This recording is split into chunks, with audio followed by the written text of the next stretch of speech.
여러분들이 내 사고의 과실을 제대로 알면 상대 보험사의 주장이 적정한지 아닌지 알 수 있고 적절하게 대응을 할 수 있습니다. 그래서 오늘은 오토바이를 타거나 배달하시는 분들이 꼭 알아야 할 오토바이 사고 과실 비율을 정리해 봤습니다. 추가로 내 과실이 적정한지 개인이 알아보는 방법도 알려드릴 테니까요. 영상 끝까지 시청하시기 바랄게요. 첫 번째, 교차로 사고입니다. 교차로에서 발생하는 오토바이 사고 여러 가지 유형이 있지만 그 중에서도 비접촉 사고 생각보다 많이 발생하는데요. 한 차량이 교차로에 진입할 때 서행하지 않고 급격하게 진입하는 경우나 오토바이 운전자가 전방 주시를 하지 않고 있다가 튀어나온 차량을 보고 급브레이크를 잡게 되고 바닥으로 슬립하면서 사고가 발생하게 되는데요. 비접촉 사고는 기본 과실이 60대 40에 해당합니다. 사고 상황에 따라 과실이 달라질 수가 있는데요. 가해 차량이 무리하게 들어왔는지 멈춰있던 차가 급출발을 하지 않았는지에 따라서 상대방의 과실이 10에서 20% 정도 가산될 수 있습니다. 교차로 오토바이 사고 비보호 좌회전 사고도 많이 일어나는데요. 특히 오토바이 직진 신호에 차량이 비보호 좌회전 하면서 발생하는 유형이 많습니다. 아무래도 오토바이가 차량보다 작기 때문에 차량의 시야에서 벗어나는 경우가 많고 오토바이 입장에서 직진 신호니까 좌회전하는 차량에 크게 신경 쓰지 않죠. 해당 유형의 기본 과실은 비보호 좌회전 차량 80이고요. 오토바이가 20에 해당합니다. 오토바이가 충분히 교차로를 넘어간 상태에서 사고가 난 건지, 비보호 좌회전 차량이 무리하게 좌회전을 한 건지, 그리고 오토바이가 과속하진 않았는지 등의 여부에 따라서 오토바이 과실이 10에서 30% 정도로 정해진다고 보시면 될 것 같습니다. 다음으로 우회전하는 차량입니다. 교차로에서 우회전하는 차량에 추돌하는 경우도 많은데요. 좌측에서 오는 오토바이를 보지 못하고 차량이 우회전하면서 발생하는 사고죠. 기본 과실은 차량 80, 오토바이 20에 해당하고요. 차량이 끝차선으로 우회전하는 게 아니라 두 차선을 한꺼번에 대우회전을 하면서 발생하는 사고가 많습니다. 이런 경우 차량의 과실이 10%가 가산되는 점 참고하시면 좋을 것 같습니다. 다음으로 오토바이 과실 비율 차선 변경 사고 유형입니다. 차선 변경 사고는 100대 0인 경우가 거의 없어서 특히 과실 쟁점이 많은 사고인데요. 상대방 차량의 차선 변경으로 인해 사고가 난 경우에 기본 과실은 7대 3으로 시작을 하고요. 차선 변경 차량이 방향 지시 등을 켰는지, 급격한 차선 변경하지 않았는지, 연속차로 변경 여부에 따라서 상대방의 과실이 10에서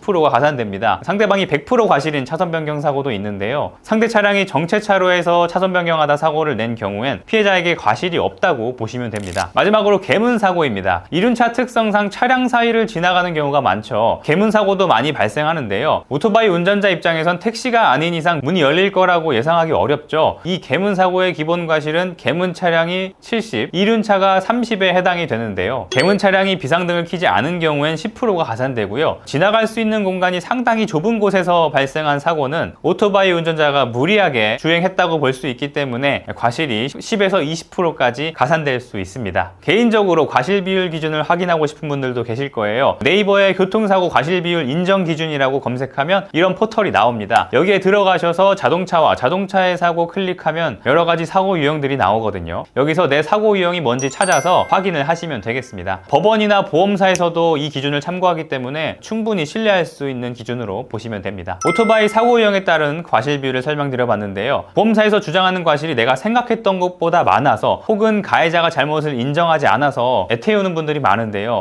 이때 분쟁심의위원회나 소송을 진행하는 경우가 있어요. 이렇게 과실 비율 조정을 받을 땐 내 사고에 대한 자료들이 굉장히 중요하거든요. 사고 장소의 주의 CCTV라든지 블랙박스 영상이라든지 경찰 사고 접수에서 받은 교통사고 사실 확인원, 이런 자료가 충분히 갖춰져 있어야 나에게 유리한 부분을 주장할 수 있습니다. 이런 자료가 충분하지 않은 상태에선 분쟁심의위원회를 가든 소송을 가든 내 과실이 더 많아지는 경우도 있기 때문에 주의하셔야 되고요. 이렇게 자료가 충분치 않은 경우엔 보험사와 적정하게 과실을 협의해 나가는 것도 좋은 방법이 될 수 있으니까 참고하시고요. 추가로 배달 중 사고로 다친 분들은 과실에 따라 산재를 신청하는 게 유리할 수도 있고 보험으로 보상받는 게 유리할 수 있습니다. 자세한 내용은 영상 마지막에 왼쪽 영상을 클릭하셔서 시청해 보시기 바랄게요. 저희 보상메토는 오토바이 사고 보상과 관련한 영상 꾸준히 올리고 있으니까요. 구독하시면 도움이 되실 겁니다. 영상 끝까지 봐주셔서 감사합니다.